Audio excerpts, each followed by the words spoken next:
Hello everyone. आज हम start करने वाले हैं बायोएनर्जेटिक्स का सेकंड पार्ट, जिसमें हम स्टडी करेंगे गिब्स फ्री एनर्जी का डिटेल डिस्क्रिप्शन। बायोएनर्जेटिक्स का फर्स्ट पार्ट हम ऑलरेडी डिस्कस कर चुके हैं, जिसमें हमने डिफरेंट एनर्जी के types like Gibbs free energy क्या होती है, एंथैल्पी क्या होती है, एंट्रोपी क्या होती है, ये सब हम डिस्कस कर चुके हैं। उनकी यूनिट्स क्या होती है, गिब्स फ्री एनर्जी बेसिकली किस पे बेस्ड होती है, बायोएनर्जेटिक्स के लॉज किस पे बेस्ड है, थर्मोडाइनमिक्स के, वो सब हम देख चुके हैं।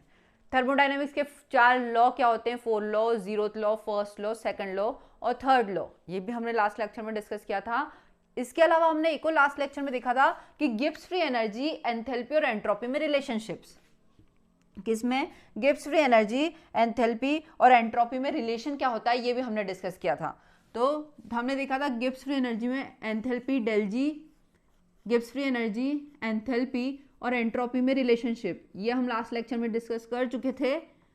आज हम स्टडी करने वाले हैं बेसिकली गिब्स फ्री एनर्जी का डिटेल डिस्क्रिप्शन, या वो पार्ट जहां से क्वेश्चंस पूछे या टारगेट किए जाते हैं, वो फॉर्मूला जिससे क्वेश्चंस आएंगे कि इक्विलिब्रियम क्या होता है, मास एक्शन रेशियो क्या होता है, बेसिकली ये सब हम डिटेल में स्टडी करेंगे। हो सकता है गिब्स फ्री एनर्जी से रिलेटेड आपको एक लेक्चर या एक वीडियो और है जो किस पे बेस्ड होगा, कपलिंग ऑफ रिएक्शंस पे, कि सपोज 2 रिएक्शन दे रखी है, उनमें कपलिंग ऑफ रिएक्शंस, उसके हम न्यूमेरिक पार्ट भी डिस्कस करेंगे, न्यूमेरिकल्स भी, कि कैसे क्वेश्चंस पूछे जाएंगे, कब डेल जी का साइन पॉजिटिव होगा या नेगेटिव होगा। साइन बहुत इंपॉर्टेंट है क्वेश्चन के पॉइंट ऑफ व्यू से भी, और ये भी साइन से ही ये शो होता है कि रिएक्शन एक्सोथर्मिक है, एक्सर्गोनिक है, एंडोथर्मिक है या एंडरगोनिक है। लास्ट लेक्चर में हमने ये डिस्कस किया था। टर्मिनोलॉजी एक बार वापस से देख लेते हैं ब्रीफ में। डेल जी या डेल जी की वैल्यू, डेल एच या डेल जी की वैल्यू यदि नेगेटिव होगी तो क्या होगा, यदि डेल एच और डेल जी की वैल्यू पॉजिटिव होगी तब क्या होगा। टर्मिनोलॉजी ध्यान रखिएगा, exothermic, thermic it means thermal temperature heat, TH, exothermic.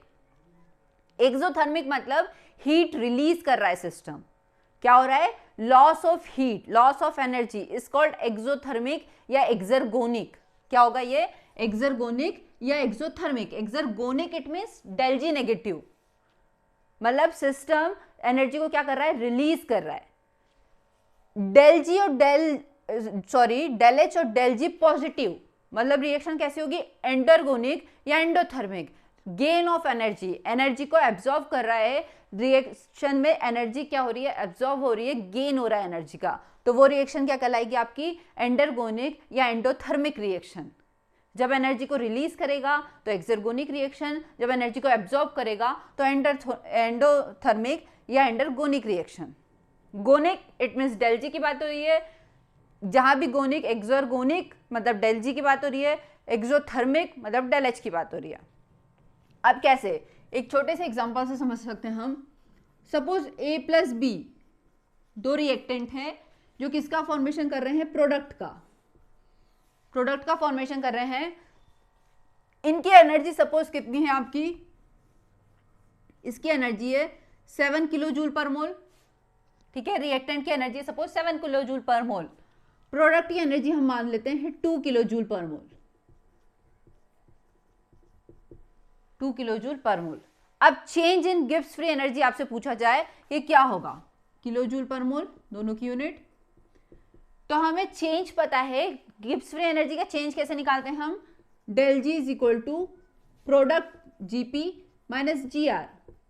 Product की गिब्स फ्री एनर्जी और रिएक्टेंट की गिब्स फ्री एनर्जी, दोनों की गिब्स फ्री एनर्जी आपको गिवन है, तो क्या होगा, 2 minus 7 is equal to -5 kilo joule per mole. क्या होगा, -5 किलो जूल पर मोल। मतलब सिस्टम ने इतनी एनर्जी रिलीज कर दी है सराउंडिंग को, या एक्सोथर्मिक या एक्सटर्नल इन्वायरमेंट में -5 किलो जूल एनर्जी तो क्या हो चुकी है उसकी, कितनी, -5 किलो जूल एनर्जी क्या कर दी उसने, प्रोडक्ट का रिएक्टेंट कितना बना ओवरऑल, -5 किलो जूल पर मोल। मतलब इतनी एनर्जी तो क्या कर दी उसने, रिलीज कर दी है। उसका फॉर्मेशन तो 2 किलो जूल में ही हो गया था, उसमें -5 किलो जूल एनर्जी क्या हो चुकी है उसकी, सिस्टम ने सराउंडिंग को दे दी है, ठीक है। तो ये क्या कहलाएगी रिएक्शन आपके, अगर डेल जी की केस में, तो एक्सर्गोनिक रिएक्शन है। ऐसे क्वेश्चंस बेसिकली तो नॉर्मल सिंपल से बात है कि किस हिसाब से हम पूछा जाएंगे। यदि फॉर्मेशन होगा तो एनर्जी क्या करना है, रिलीज। यदि लॉस ऑफ एनर्जी है तो एक्सोथर्मिक, एक्सर्गोनिक। यदि गेन ऑफ एनर्जी है तो एंडरगोनिक या एंडोथर्मिक रिएक्शन। ठीक है, ये हम लास्ट लेक्चर में डिस्कस कर चुके थे। आज हम डिस्कस करने वाले हैं standard Gibbs free energy change या transformed standard Gibbs free energy change. क्या होता है वो देखिएगा। किसे डिनोट करेंगे, del G not prime. Transformed standard free energy change पूछा जाए तो डेल जी नॉट प्राइम, या स्टैंडर्ड फ्री एनर्जी चेंज बोला जाए तो डेल जी नॉट। ठीक है, अब डेल जी नॉट प्राइम की वैल्यू होती है minus R T L N K equilibrium. Log 10 के फॉर्मूले में लिखेंगे तो क्या लिखेंगे, इसे लॉग 10 में कन्वर्ट करेंगे, माइनस 2.303 आर टी लॉग के इक्विलिब्रियम, आर टी लॉग के इक्विलिब्रियम माइनस, क्योंकि इसी से लॉग 10 के फॉर्मूले बेस लॉग 10 में ही आपके क्वेश्चन सॉल्व होंगे।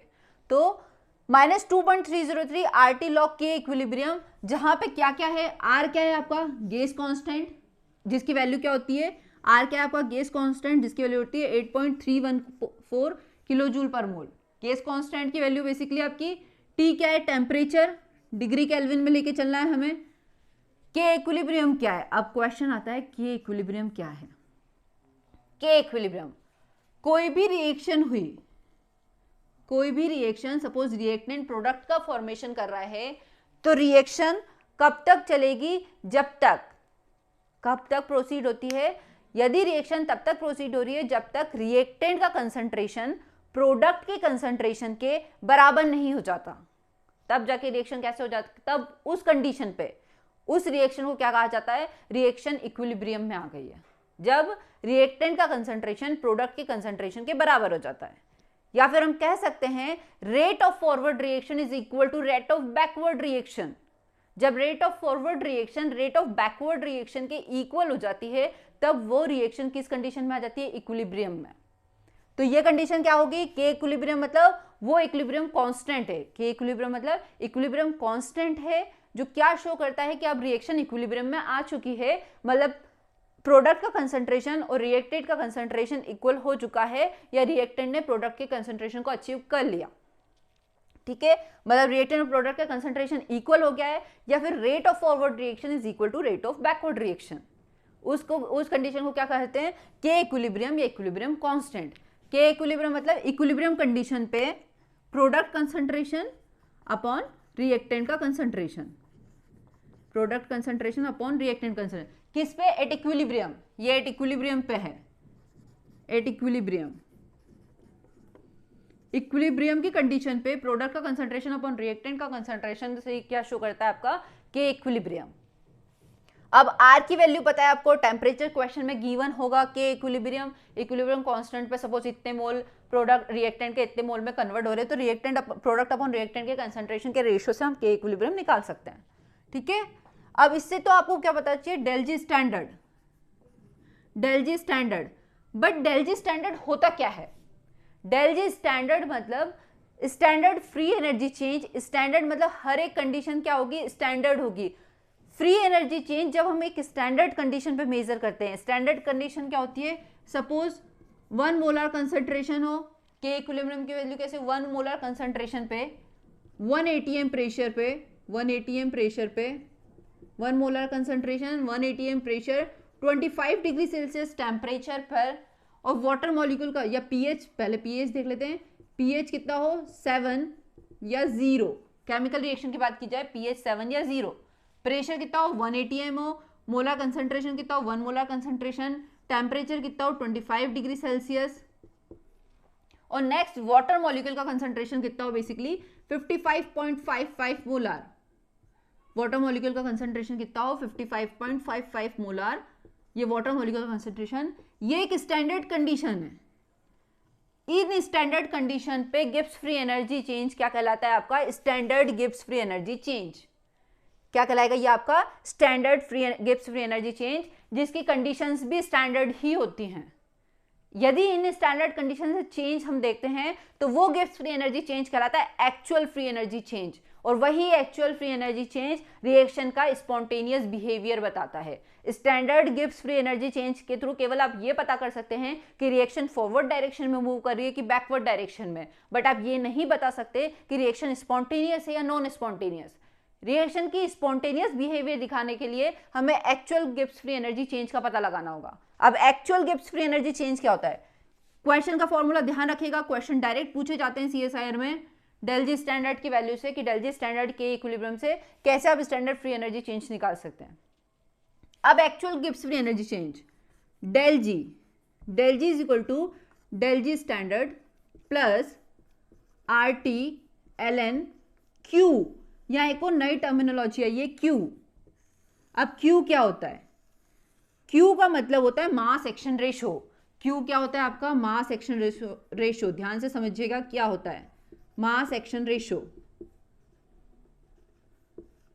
क्यू। ये भी क्या होगा प्रोडक्ट अपॉन रिएक्टेंट का concentration, product concentration upon reactant का कंसंट्रेशन। क्यू भी क्या होगा?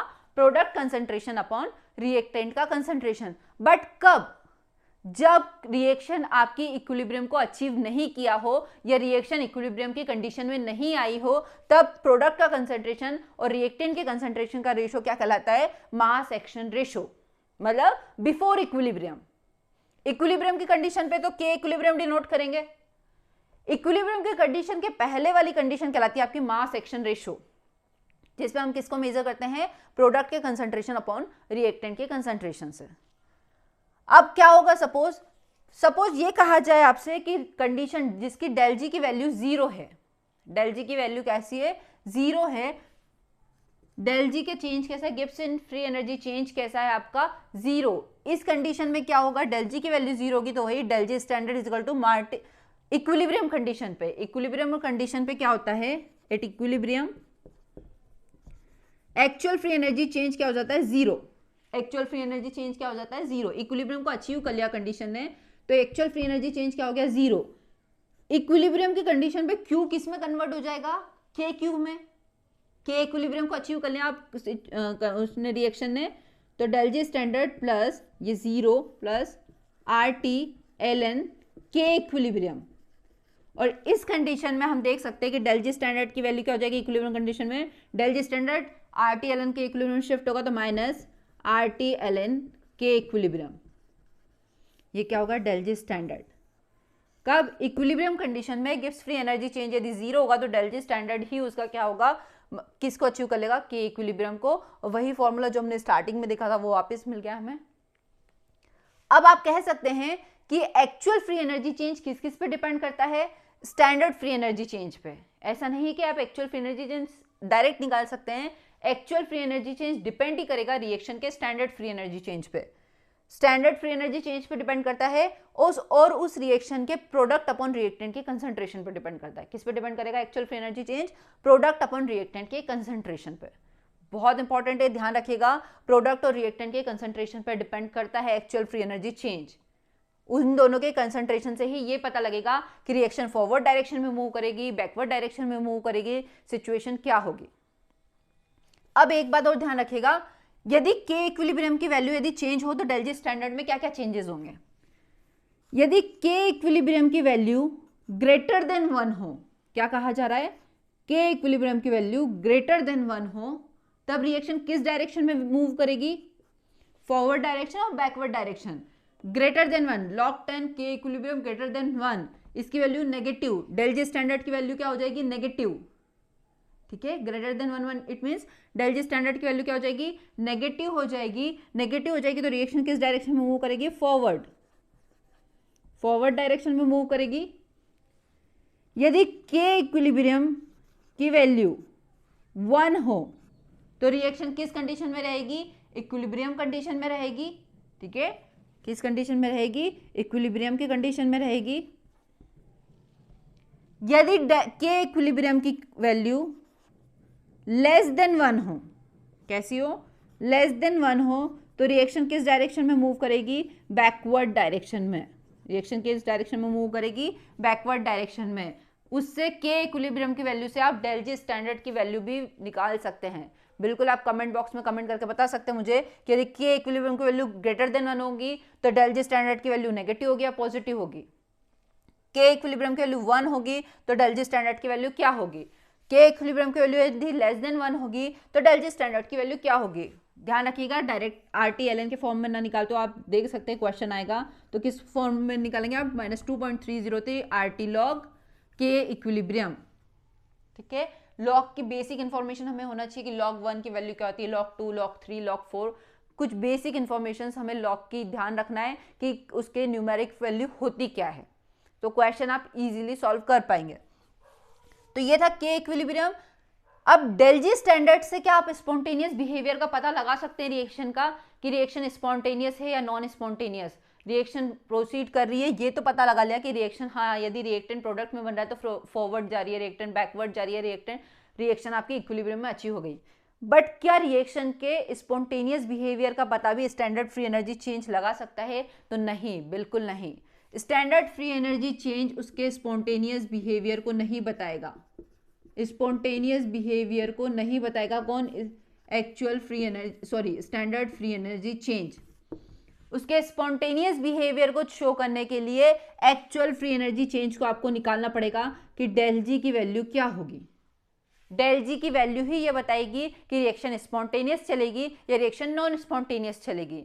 यदि डेल जी की वैल्यू नेगेटिव हो तो रिएक्शन कैसी चलेगी, स्पॉन्टेनियस रिएक्शन होगी। यदि डेल जी की वैल्यू पॉजिटिव है तो रिएक्शन कैसी होती है, नॉन स्पॉन्टेनियस होती है। तो ये कौन शो करेगा, actual free energy change. Standard free energy change से आप किसी भी रिएक्शन के स्पॉन्टेनियस बिहेवियर का पता नहीं लगा सकते हैं। तो ये था बेसिकली हमारा डेल जी क्या होता है, गिब्स फ्री एनर्जी। अभी हमने पूरा ओवरऑल क्या था, एक Gibbs free energy, Gibbs free energy का बेसिक पाथवे कि गिब्स फ्री एनर्जी में एंथैल्पी में और एंट्रोपी में रिलेशनशिप, ये हमने लास्ट लेक्चर में भी देखा था। टेम्परेचर हमेशा किस में मेजर किया जाएगा, डिग्री केल्विन में, ध्यान रखिएगा। एंथैल्पी, एंट्रोपी, उसके बाद आज हमने देखा कि के इक्विलिब्रियम के साथ standard Gibbs free energy change क्या होता है, के इक्विलिब्रियम क्या होता है, मास एक्शन रेशियो क्या होता है, basically actual free energy change क्या होता है, यदि के इक्विलिब्रियम की value greater than 1, less than 1 या 1 हो तब कंडीशन क्या होगी। स्पॉन्टेनियस बिहेवियर किससे पता करते हैं, एक्सर्गोनिक या एंडरगोनिक रिएक्शंस क्या होती हैं। तो ये हमने आज के वीडियो में या आज के लेक्चर में डिस्कस किया। नेक्स्ट लेक्चर में हम डिस्कस करेंगे आपकी गिब्स फ्री एनर्जी चेंज, मतलब कपलिंग ऑफ रिएक्शंस। बेसिकली क्या, यदि दो रिएक्शन को कपल करना हो तो टारगेट कैसा होगा, कब डेल जी पॉजिटिव होंगे या कब डेल जी नेगेटिव होगा, किन दो रिएक्शन को कपल कर सकते हैं, कंडीशंस क्या क्या हैं, ये हमारे कमिंग वीडियोस में होंगे। होपफुली यदि आपको वीडियो पसंद आया तो प्लीज़ इसे लाइक जरूर करें, चैनल को सब्सक्राइब करना ना भूलें। Thank you.